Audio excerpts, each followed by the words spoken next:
राधे राधे, हर हर महादेव, जय गुरुदेव। साथियों, धर्म की यात्रा में लगातार दिव्य, त्यागी, तपस्वी, विलक्षण संतों के दर्शन करा रहा हूँ। ये मेरी गुरु कृपा, हरि कृपा सौर है। मैं संतों के चरणों का दास, आप सभी का छोटा भाई कन्हैया शर्मा। लगातार ऐसी कोशिश कर रहा हूँ क्योंकि मेरे को स्वयं को सत्संग का आनंद आता है। सत्संग सुनना और सत्संग के बीच में रहना, संतों के बीच में रहना, संतों की सेवा करना मुझे सर्वप्रथम लगता है और आनंददायक है। हालांकि जिसको जिसमें आनंद आता है उसमें सब आनंद लेता है, लेकिन जो भक्तों ने जो सवाल किया था मैं वो लेने की कोशिश करूंगा। और जैसे कि जिन महाराज जी के दर्शन करवा रहा हूँ, श्री गोविंद दास जी महाराज जी का, जैसे आप इनकी कम से कम 4 से 5 सत्संग पहले भी देखिए, अगर नहीं देखिए इनकी मैं एक प्ले लिस्ट बना रहा हूँ। जी हाँ, बहुत इनकी सत्संग आ चुके, तो मैं एक प्ले लिस्ट बना रहा हूँ। अब सभी वीडियो उसी लिस्ट में आपको देख पाओगे। अन्यथा इस वीडियो के डिस्क्रिप्शन में ऊपर आई बटन पे आप उनका लिंक देख सकते हो। तो इनकी पूरी नई सत्संग जो रामानंदी हैं या राम जी के भक्त हैं, जो हनुमान जी को मानते हैं या हनुमान जी के भक्त हैं, उनके लिए इनकी पूरी सीरीज रहेगी। क्योंकि इनकी सत्संग अगर ध्यान से सुनोगे, राम जी के, हनुमान जी के इर्द गिर्द ही घूमेगी, यानी कह सकते हो रामायण के इर्द गिर्द ही आएगी। और जो भी समस्याओं का समाधान बताएंगे रामायण के माध्यम से ही बताएंगे। पहले उनसे प्रणाम करते हैं, फिर सत्संग शुरू करते हैं। गुरु जी, मेरी तरफ से समस्त भक्तों की तरफ से आपके चरणों में साक्षात दंडवत प्रणाम।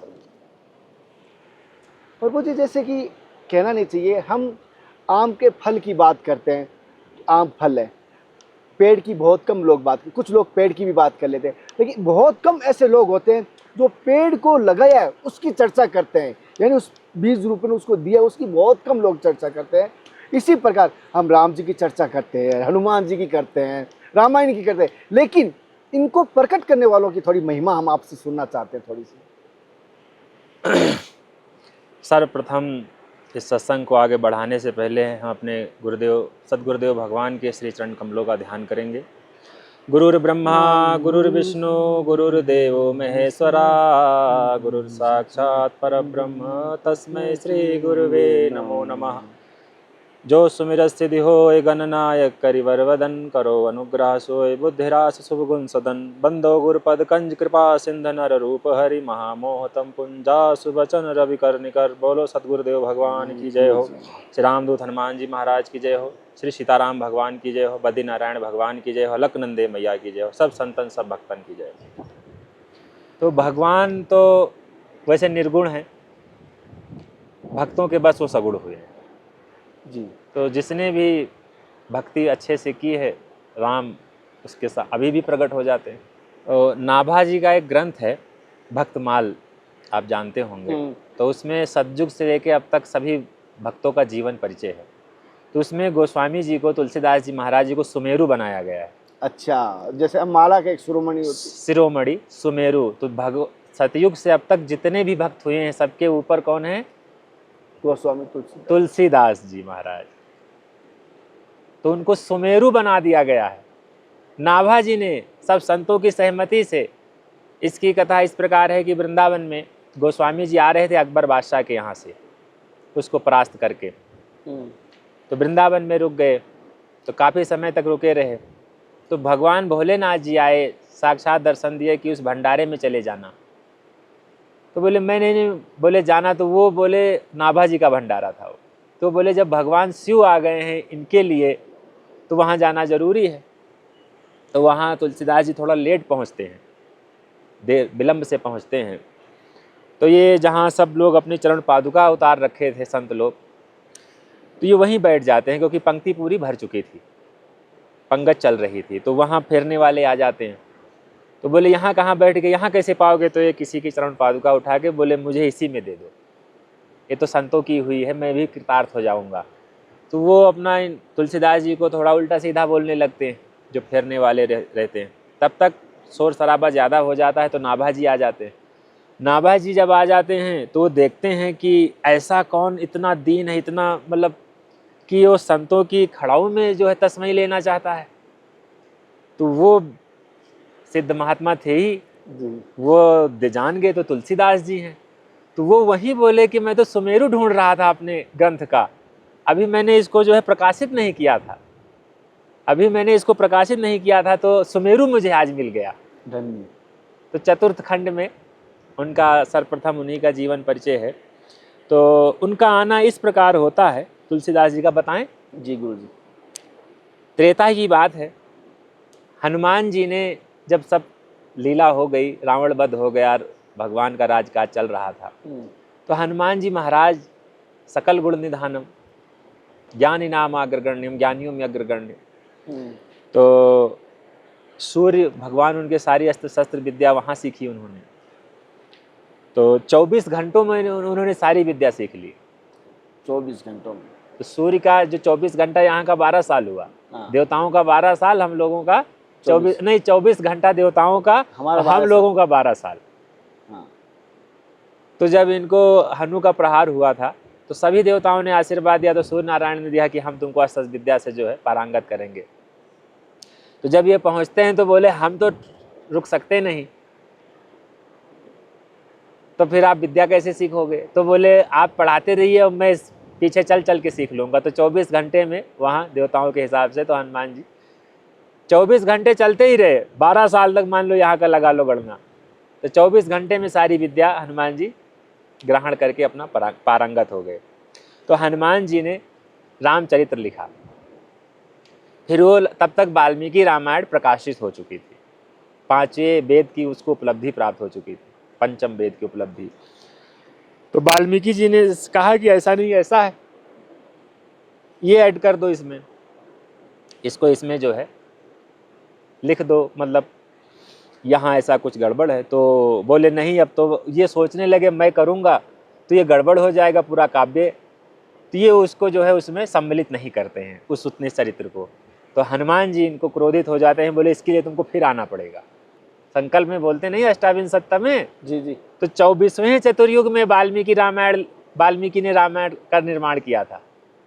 सोचो आइए 28वां चल रहा है, तब तुलसीदास जी आए, तो वही वाल्मीकि तुलसी भयो नाभा जी ही लिखते हैं। जब कलिकाल के लोगों से जीव अपना ग्रसित हो जाएंगे तो उसके लिए वाल्मीकि जी तुलसीदास जी के रूप में अवतरित हुए। तो इस तरीके से उनका पृथ्वी पे धराधाम पे आना होता है। मतलब 2 श्री रामचरित मानस जो लिखी गई है संबत 1631 संबत ईस्वी में, संबत में 1631 संबत में उसकी प्रारंभ हुआ है, उसका प्रारंभ हुआ है। और उसी दिन मंगलवार था, भगवान राम का जो है जिस दिन जन्म हुआ था, मंगलवार को जन्म हुआ है। पुण्य नक्षत्र अभिजित मुहूर्त था। ये सब हर वर्ष नहीं होता है। मान लो नक्षत्र आ जाएगा तो दिन नहीं मिलेगा, और दिन आ जाएगा तो नक्षत्र नहीं मिलेगा। नवमी तिथि मधुमास पुनीता, नवमी तिथि थी, मधुमास बोलते हैं उसको, चैत मास को। तो मंगलवार दिन था, चैत का शुक्ल पक्ष का महीना था, नवमी तिथि थी, अभिजित मुहूर्त था। तो ये सब जब इकट्ठा होते हैं तभी भगवान का प्राकाट्य हुआ था। अच्छा, हाँ, तो जैसे कभी क्या है, तो ये 1631 में हुआ था ऐसा संयोग। तो उसी दिन से गोस्वामी जी ने श्री रामचरितमानस की रचना प्रारंभ की थी, और 2 साल 8 महीने 26 दिन लगे थे। विवाह पंचमी को फिर विश्राम किया, और पूरी रामचरितमानस अयोध्या में लिखी गई है। तो गोस्वामी जी भी वहाँ लिखते रहे, काशी में संस्कृत में, तो रात में लिखे और सुबह गायब। तो एक दिन देखने लगे, फिर जैसे झपकी आई गायब। तो बोले क्या हो जाता है? तब भगवान शिव प्रकट हुए, बोले मैं गायब कर देता हूँ। बोले ये नहीं, सामान्य भाषा में लिखो, इसको संस्कृत में मत लिखो, क्योंकि आने वाला समय संस्कृत का नहीं है, इसलिए इसको सामान्य भाषा में लिखो, अवधि भाषा में लिखो। तो इस प्रकार से रामचरितमानस की रचना हुई। वैसे तुलसीदास जी का आता है कि 1554 विक्रमी संवत, कालिंदी के तीर, और श्रावण शुक्ल सप्तमी तुलसी धर्यो शरीर। तो प्रयागराज के आगे यमुना जी के किनारे राजापुर नामक गांव में इनका जन्म हुआ। ये 5 वर्ष की अवस्था में ही, जैसे जब इनका जन्म हुआ तो 5 वर्ष की अवस्था लमसम थे, 32 दांत लेके पैदा हुए थे। मूल नक्षत्र था, और मुंह से निकलते ही, जन्म लेते ही राम निकला, तो इसलिए इनका नाम राम बोला पड़ गया। फिर इनके पिताजी का नाम था आत्माराम दुबे, तो बड़े विद्वान थे। जब सारे पंडितों को बुलाए तो बोले तो बहुत पुत्र ठीक नहीं है, तो सब डर गए इनका हाव भाव देख के। तो उन्होंने फिर ये इनकी माता हुलसी, इनको पता लग गया 5 साल बाद, 5 साल के थे ही, कुछ समय बाद माता हुलसी को पता चल गया कि अब हम जाने वाले। तो ये अपनी दासी थी चुनिया, बोले तुम इसको लेके अपने ससुराल चली जाओ, अपने घर चली जाओ, इसका पालन पोषण करना, यहाँ कोई ध्यान नहीं देगा। तब तक माता जी सीताराम हो गई, फिर चुनिया भी सीताराम हो गई 5 साल बाद। तो जब इनको लेके जाते हैं कुछ परिकर लोग, तो इनके पिताजी अस्वीकार कर देते हैं, बोले हमको ऐसा बालक नहीं चाहिए। तो इनको एक वहाँ गांव पे रहने लगते हैं, मतलब एक बाहर पेड़ था उसी के नीचे अपना ये रहने लगते हैं। फिर पार्वती मैया को दया आ जाती है, तो एक ब्राह्मणी का रूप, वृद्ध ब्राह्मणी का रूप रख के 2 साल तक वो खिलाती हैं भोजन। और ये अपना संतों की टोली जा रही थी, तो ये बोले क्या करना चाहिए, तो बोले राम कृष्ण हरि बोल, इसका अपना जप करो और तुमको भोजन मिलता रहेगा। तो इसी विश्वास पे उसी पेड़ के नीचे अपना राम कृष्ण हरि बोल, राम कृष्ण हरि बोल, राम कृष्ण हरि बोल 24 घंटे पार्वती मैया भोजन ले आती थी, पा लेते, सो जाते, ये और मन लगा के करने लगे, अब तो दिक्कत ही नहीं है। फिर धीरे धीरे समय बीतता गया, समाज है किसी को जीने देता नहीं। फिर क्या हुआ कि लोग अपना देखने लगे कि कौन इसको बालों को खिला जाता है। तो एक दिन किसी ने देख लिया पार्वती मैया को, लेकिन वो ब्राह्मणी के रूप में थी, अंतर्ध्यान हो गई। फिर बड़ा विवाद हुआ, फिर उसके बाद वो आई नहीं। फिर शिव जी नरिहर बाबा इनके गुरु नरिहर दास जी स्वामी चित्रकूट में रहते थे, वहाँ उनको गए दर्शन दिए साक्षात, और पूरी राम कथा उनके अंदर उन्होंने डाल दी अपनी शक्ति से। बोले यही कथा उस बालक को सुनाना है, उस पर जाके अब तुम कृपा करो। तो वहाँ से वो इतने गदगद हो जाते हैं, फिर बालक को ले जाते हैं, जात कर्म संस्कार होता है, तुलसीदास जी को पढ़ाने लगते हैं। फिर राम बोला से तुलसी नाम हो जाता है, तुलसीदास जी। फिर इनको सूकर क्षेत्र ले जाते हैं जो अयोध्या जी के पास में है, वहाँ व्याकरण का ज्ञान कराते हैं और कथा सुनाते हैं भगवान राम की। तो वहाँ 5 साल रहते हैं। 5 साल के बाद काशी में 15 साल तक शेष सनातन जी के पास ये पढ़ाई करते हैं। उसके बाद फिर विवाह, उसमें जब पता चलता है गुरु जी का शरीर पूरा हो गया, तो फिर सोचते हैं कि जन्मभूमि जाना चाहिए। तो ऐसे फिर विवाह से फिर वो तो पता ही है सब लीला, फिर ये विरक्त बन जाते हैं। फिर चित्रकूट में भगवान का दर्शन होता है। दर्शन के पहले ये 14 साल कुछ महीने पूरा भ्रमण करते हैं, जिसमें मानसरोवर, काकभुसुंडी आश्रम, बद्रिका आश्रम, सबके सब व्यास जी के, नर नारायण भगवान के सबके दिव्य संतों के दर्शन इनको होते रहते हैं। लेकिन इनको संतुष्टि नहीं होती क्योंकि राम का दर्शन नहीं होता। अच्छा। तो एक प्रेत जो गंगा, तुलसीदास जी का नियम बहुत कठिन था, वो गंगा जी के काशी में उस पार जाके शौच क्रिया करते रहे, इस पार नहीं करते थे काशी में, गंगा जी के उस पार। तो जो पानी बच जाता था तो एक बैर का पेड़ था, उसी पेड़ में डाल देते थे। बोले खराब क्यों हो? तो उसमें एक प्रेत का निवास था। प्रेत का निवास था तो वो तृप्त हो गया, भाई सिद्ध पुरुष थे, तो बोले वरदान मांगो। तो बोले वरदान मुझे राम जी का दर्शन करा दो। तो वो बोले कि राम जी का दर्शन तो नहीं करा सकता, लेकिन अब तो खाली हाथ भी नहीं जाने दे सकता आपको, मैंने बोला है, मार्ग बता सकता हूँ। बोले जब आप कथा करते हो तो आपकी कथा हनुमान जी सुनने आते हैं। बोले हनुमान जी आते हैं? बोले हाँ, जो सबसे पहले आते हैं सबसे बाद में जाते हैं, सबसे पीछे बैठते हैं, और शरीर में थोड़ा कुष्ठ रोग है। बोले ये ध्यान देना। अब ये व्यासपीठ पे बैठ चुके होते हैं, जब वो ये तो धुन उनको कथा में नहीं थी, उसकी धुन थी हनुमान जी के। अब वो बोले व्यासपीठ से प्रणाम कैसे करूं, व्यासपीठ की मर्यादा है। कथा कहते हैं, कथा में हनुमान जी मस्त हो जाते हैं। जब सब चले जाते, जब हनुमान जी को चेतना होती, तब तक ये खड़े होते हैं। जब ये चरणों में, बोले अरे आप व्यासपीठ पे जो है रामायण कथा कहते हैं और आप मुझे प्रणाम मत करिए, तो मुझे प्रणाम मत करिए। फिर हनुमान जी का पीछा वो छोड़ते नहीं। तो जो संकट मोचन हनुमान है काशी में, तो तुलसीदास जी के प्रकट किए हुए। अच्छा। हाँ। प्रभु जी जैसे तो फिर वहीं वो बोलते हैं हमको राम का दर्शन चाहिए, तो बोले चित्रकूट जाओ, फिर सारी लीला है, वहीं दर्शन होता है। फिर ये जब 70 के ऊपर जब इनकी आयु पहुंचती है, तो सोचते हैं भगवान के बारे में कुछ लिखा जाए।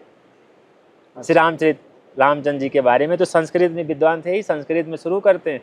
तो शंकर जी रात में गायब कर देते हैं। बोले इसके लिए आप अयोध्या जाइए, यहाँ मत लिखिए, अयोध्या में लिखिए। तो जब अयोध्या ये जाते हैं तो वहाँ पहले से ही बोले हनुमानगढ़ी के एक संत मिल जाते हैं। बोले हनुमानगढ़ी के पीछे आपके लिए पहले से ही व्यवस्था है। तो जब वहाँ उस आश्रम कुटी के पास जाते तो बोले हमारे गुरुजी हमको पहले ही बता गए थे कि तुलसीदास जी आएंगे और उनको यहाँ ऐसा ऐसा करना है, इसलिए आप उनको ये आश्रम दे देना। वो भी तुलसीदास जी का दर्शन करके भगवत धाम को महात्मा जी तुरंत उनके सामने ही चले जाते हैं। फिर वहाँ रहने लगते हैं। तो 2 साल कुछ वर्ष वो समय की प्रतीक्षा करते हैं, जब वो मुहूर्त लग्न, जब वो राम जी के प्रकाट वाला आता है, उस दिन से फिर प्रारंभ करते हैं। तो हनुमान जी बोलते जाते हैं और तुलसीदास जी लिखते जाते हैं। तो वही ना, रच महेश निज मानस राखा। प्रभु जी, जैसे रामायण की काशी में कंपटीशन होती है, मैंने सुना है सभी ग्रंथों के बीच, गीता भी उसमें होती है कि गीता भी रखी जाती है। हाँ, हाँ। और फिर रामायण रात को ऊपर उठती है। आ जाइए प्रभु जी, आ जाइए, आ जाइए, आ जाइए, आ जाइए। चलो ठीक, चलो ठीक। काशी विश्वनाथ में एक रामायण और गीताओं के भी और ग्रंथों के बीच में कंपटीशन होती है कि सर्वश्रेष्ठ कौन है, कि रात को रख दो, और ऐसी कुछ मनगढ़ंत कहानी है, ये क्या सच्चाई है? नहीं, कहानी नहीं है, ये तो इतिहास है, कथा है, भक्तमाल की कथा है। क्या है ये सच्चाई, क्या है इसकी? सच्चाई ये है कि यहाँ से तो खूब प्रकाशित हो गई, अब वहाँ पुजारी इनको मानने लगे विश्वनाथ जी के, तो वो प्रांगण में सुनाने का इनको जो है अवसर दे दिए। तो ये सबको राम कथा वहीं सुनाने लगे, यही श्री रामचरितमानस का। तो ये लोगों को ज़्यादा पसंद आने लगी, ज़्यादा से ज़्यादा भीड़ लगने लगी। तो काशी के जो ब्राह्मण थे उनसे देखा नहीं गया, कि बोले हमारा तो काम है सब खराब हो जाएगा। तो बोले हम नहीं मानते ऐसे। तो आवाज़ आई मंदिर से ही कि यही सही है, सत्यम शिवम सुंदरम। सबने सुनी। फिर इसके बाद जो कुछ समय बाद तो शांत रहा, फिर जोर का लोकावाद चालू हुआ कि ऐसे नहीं माना जाएगा, ये है वो है, सारे ब्राह्मणों ने। तो बोले कब, बोले विश्वनाथ जी की इसकी परीक्षा करेंगे। तो वहाँ जितने भी पहले 4 वेद रखे गए विश्वनाथ जी के मंदिर में, फिर 18 पुराण, फिर 6 शास्त्र, उपनिषद, गीता, जो भी कुछ था सबसे नीचे ये रखी गई। हाँ, ये जब सुबह कपाट खुले भगवान विश्वनाथ जी के, तो ये सबसे ऊपर मिली आवाज, और उसमें सिग्नेचर, सिग्नेचर भी था, हस्ताक्षर भगवान शिव के, सत्यम शिवम सुंदरम, क्योंकि सत्य ही शिव है, शिव ही सुंदर है। अच्छा, सत्य शिव है ना, सत्यम शिवम सुंदरम, और उस पर बढ़िया पूजित मिली। वो गोस्वामी जी की हस्तलिखित थी।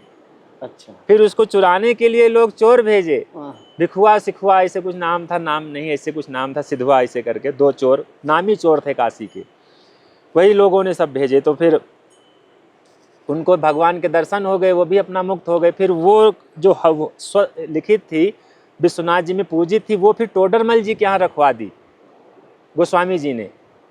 और मतलब बोले इसको अगर जो आप अपने घर से बाहर निकालेंगे तो अंतर्धान हो जाएगी।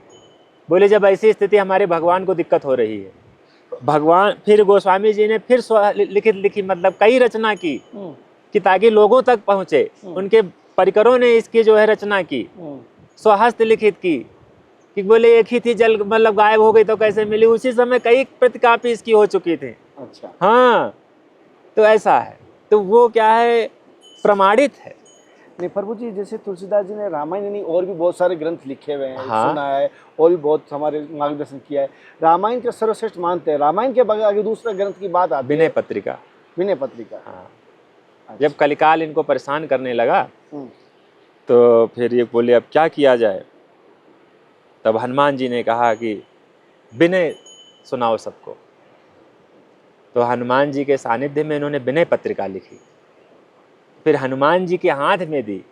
तो राज दरबार लगा हुआ था, तो हनुमान जी ने वो पत्रिका जो है जानकी मैया को दे दी। तो जानकी मैया ने फिर लखन लाल जी को दे दी, अरे उनको राम जी को दे दी। राम जी के हाथों में आते ही भरत जी, शत्रुघ्न जी, लखन लाल जी सब बोलने लगे कि ये काफ़ी दिन से लिखी हुई है, आपके अनुमोदन की जरूरत है। तो उस पर भगवान के हस्ताक्षर हैं, श्री रघुनाथ जी के आखिरी पद में आता है विनय पत्रिका पे। तो वो भजन सब प्रमाणित हैं।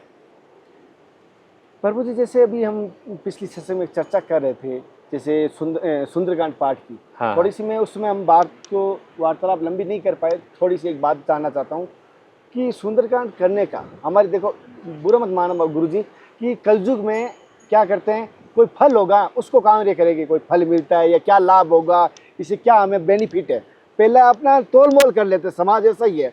तो हम ये जानना चाहते हैं कि सुंदरकांड का घर में पाठ करवाने से या घर में पाठ पंडित पुरोहित ब्राह्मण से करवाने से क्या फ़ायदा हो सकता है? क्या हमारा सांसारिक जीवन में, आध्यात्मिक जीवन में, दोनों में फ़ायदा है, या ओनली फॉर भगवत प्राप्ति के लिए सुंदरकांड है? देखो क्या है कि नाम में उसका सुंदरकांड है, और उसमें आखिरी छंद जो है उसमें लिखा यह चरित कलिमल हर जथामत, कलिकाल के मल माने विकार, हाँ, सारे विकारों को हरने वाला है। और सकल सुमंगलदायक रघुनायक गुणगान, और सादर सुनई ते तरई बहु सिंधु बिना जल जान।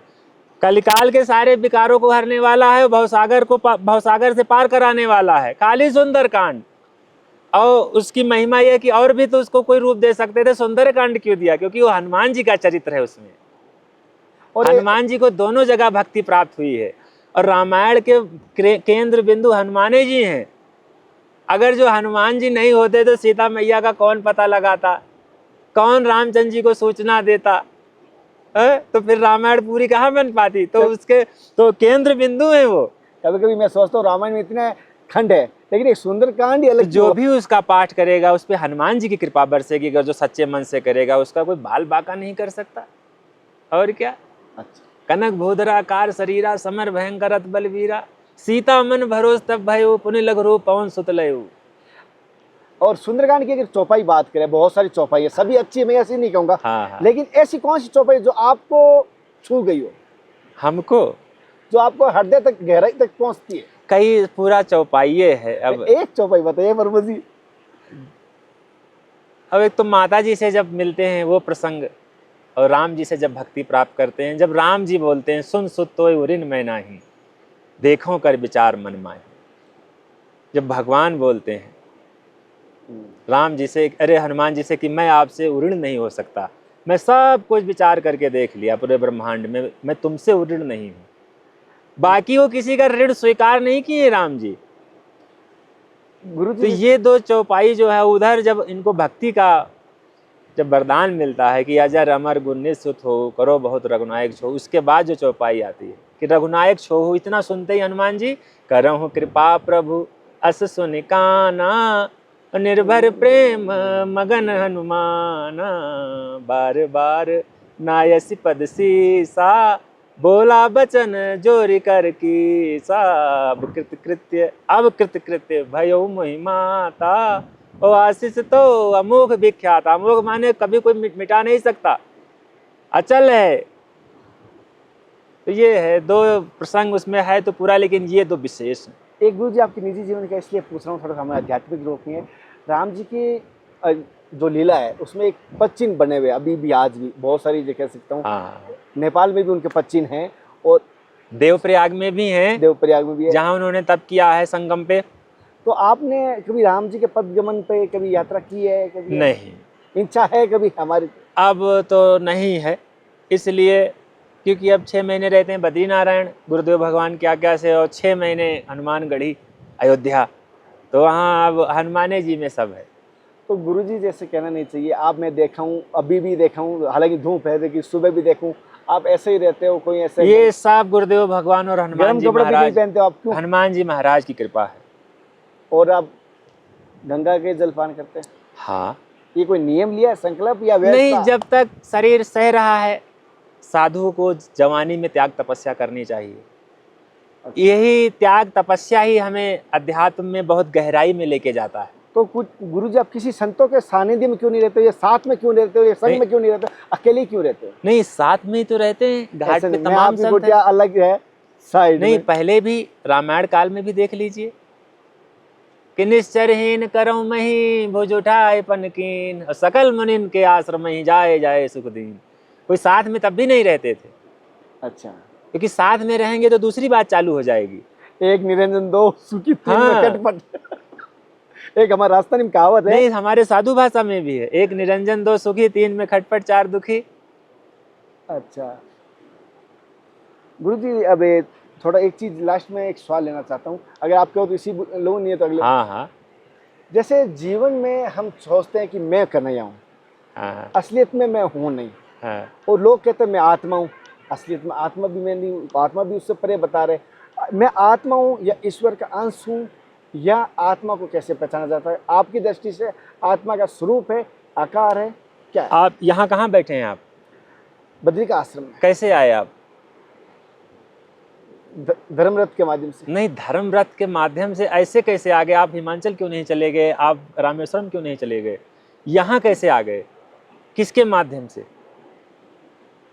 प्रेरणा ऐसे नहीं, हृदय प्रेरणा ऐसे नहीं, आप जैसे बहुत आते हैं, तो वो किस माध्यम से आते हैं यहाँ पे? आत्मा के माध्यम से। अरे नहीं, शास्त्र के माध्यम से। हाँ गीता में भगवान कहा है शास्त्र ही प्रमाण है। जी जी। अर्जुन से शास्त्र के माध्यम से हमको पता है बद्री नारायण है, ये नारायण पर्वत है, ये अलकनंदे मैया है, तो शास्त्र ही बोलता है ईश्वर अंश जीव अविनाशी, चेतन अमन सहज सुख राशि, चेतन अमल सहज सुख राशि। अच्छा, जीव और परमात्मा का क्या संबंध है पता है? क्या? हम अंश हैं और वो विराट है। जैसे थोड़ा सा जल इसमें से उठा लेंगे गंगा जी में, तो वो जीव हो गया और गंगा जी विराट हैं। और जब वही जीव वही थोड़ा सा जल इसमें डालेंगे, फिर उस जल को ढूंढें आप। तो यही है, हम जब उसमें मिल जाएंगे हम अनंत हो जाएंगे। हम अनंत हैं, लेकिन लॉक है, उस लॉक को खोलना है, वो कुंजी को खोलना है। और कुंजी सिर्फ इसी देह में है, इसी ये सोने का पिंजरा है मनुष्य देह, हम इसमें खोल सकते हैं। अच्छा प्रभु जी, जैसे कि आपने भी कहा ना कुंजी है ये शरीर की, लेकिन फिर भी मनुष्य शरीर में इच्छाएं क्यों रहती है? इच्छाएं, इच्छाएं यही क्यों? तो माया है। अब जैसे गेहूं की खेती करते हैं, तो उसमें घास को हम बोते हैं कि वो तो अपने आप आ जाती तो है, अपने आप तो प्रकृति का नियम है। निकाई भौराई होने के बावजूद जब फसल उगती है, पूरी डेवलप हो जाती है, घास तब भी नीचे रहती है, लेकिन वो दिखाई नहीं देती। महापुरुष का ऐसे ही जीवन होता है। काम क्रोध लोभ अहंकार होता है, लेकिन उसको पता ही नहीं होता ये कुछ होता है कि नहीं, क्योंकि वो दब गया। तो लेकिन उस साधन भजन से सद्गुरु रूपी कृपा हो जाए किसी पे, जो भगवान की कृपा होगी, तो उसी रूप में सद्गुरु के रूप में सिर्फ परमात्मा ही आता है। प्रभु जी, बहुत सारे संतों को गुस्से में देखा हूँ, अलग अलग रूप में देखा हूँ, लेकिन आपको मैं हंसमुख रूप में देखा हूँ, कभी गुस्से में नहीं देखा। ये तो बचपन का है कि गुस्सा आता है या नहीं आता है? गुस्सा आता क्यों नहीं है, तो कम प्रकट आता क्यों है। नहीं करते हो? बस ये है, कोई लगाम है, ईश्वर की कृपा है, राम जी की कृपा, कि सह लेते हैं अंदर ही।